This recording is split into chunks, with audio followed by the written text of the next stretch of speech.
Friends, now today we are going to learn chapter number 6, physical and chemical changes. Now what is chemical and physical changes? There are so many changes takes place around us every day. Change is the law of nature. We come across many changes in our day-to-day life. If an ice cube is left open on a plate or on a table, it melts down in few minutes. It is a change. On boiling, eggs becomes hard from inside. It is also a change. Breaking of a glass when hot water is poured into it is also a change. Similarly, the changes in weather, ripening of fruits, formation of curd, burning of wood are also a very good example of changes. Now, changes can be of two types, physical changes and chemical changes. Let us discuss very first about physical changes. The changes that involves a change in the physical properties of a substance such as change of state, change in texture, change in strength, shape, size, color, volume and density are called physical changes, right? No substance is no new substance is formed in physical changes. Some examples of physical changes are stretching of a rubber band, melting of wax, melting of ice, hammering metals into sheets, etc. Right? Now see here some physical properties of heat, which is given over here. See, touch, hear, smell, feel, measure are the some physical properties, right? Physical change are used to separate mixtures into their compounds, but cannot usually be used to separate compounds into chemical elements or simpler compounds. See the some physical changes over here: crushing a can, melting of an ice cube, boiling water, mixing sand with water, breaking glass, dissolving sugar in water,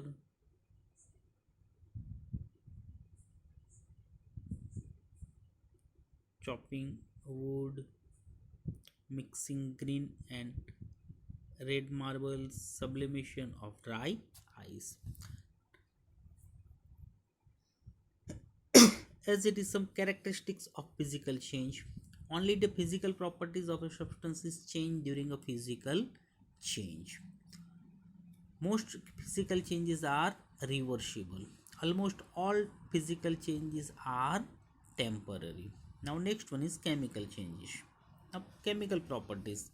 The property of a substance are those characteristics of a substance that describes its chemical nature. For example, toxicity of a substance or how a substance reacts with other substances is its chemical property.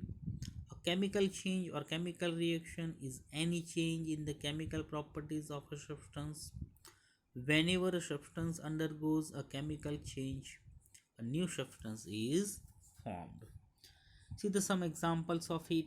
Chemical changes: formation of curd from milk, digestion of food, burning of crackers, rusting of iron, change in the color of curd fruits, as it is when a magnesium ribbon is burned, it radiates white light and converts into ashes.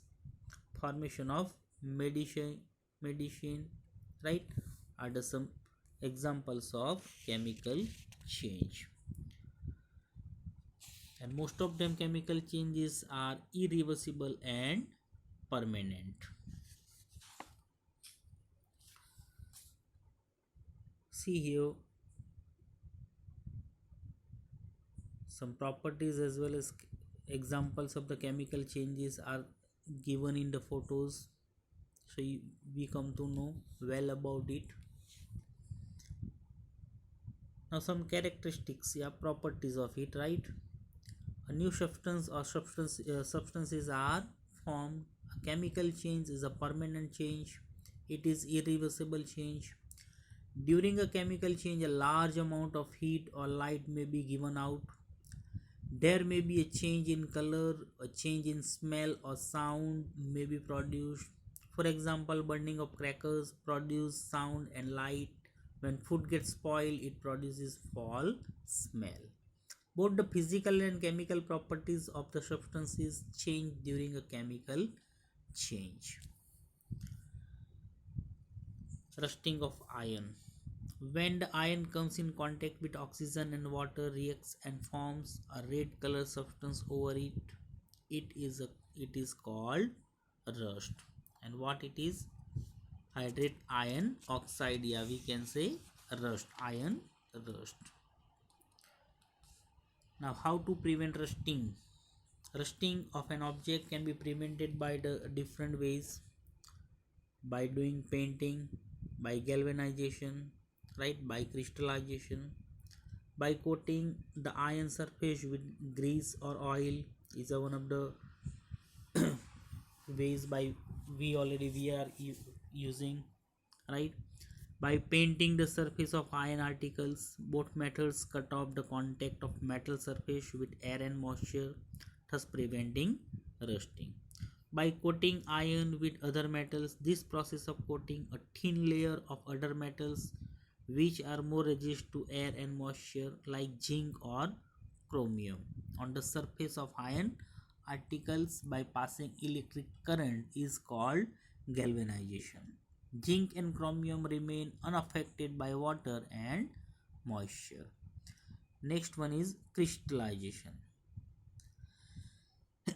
The process of obtaining large crystals of pure substances from their saturated solution is called crystallization.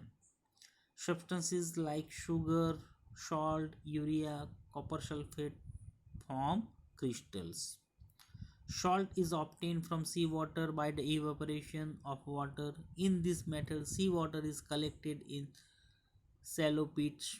The water evaporates under the heat of the sun, leaving behind solid salt. Crystallization is an example of physical change. Right? See here how it already procedure take place is given over here about the crystallization of copper sulfate. Take about 100 ml of water in a beaker and add 3 to 4 drops of dilute sulfuric acid to it. Heat this is over a burner. When it starts boiling, add a small amount of copper sulfate powder and stir continuously till it dissolves. Filter the hot solution and leave it undisturbed for 24 hours. You will observe clear blue crystals of copper sulfate at the bottom of the beaker. See here in the next figure we can see in the bowl, right, some crystals, copper sulfate crystals. Thus crystals of copper sulfate are formed by the process of crystallization. So all of you understood how to take place crystallization process? Sure, good. And all of you understood what do you mean of galvanization and crystallization? Once again we'll repeat what is galvanization. The process of coating a thin layer of protective metals like zinc or chromium on the surface of iron articles by passing electric current. And second is crystallization, the process of obtaining large crystals of pure substances from their saturated solutions is called crystallization. Got it? So all of you understood? Sure? Good. Okay, bye.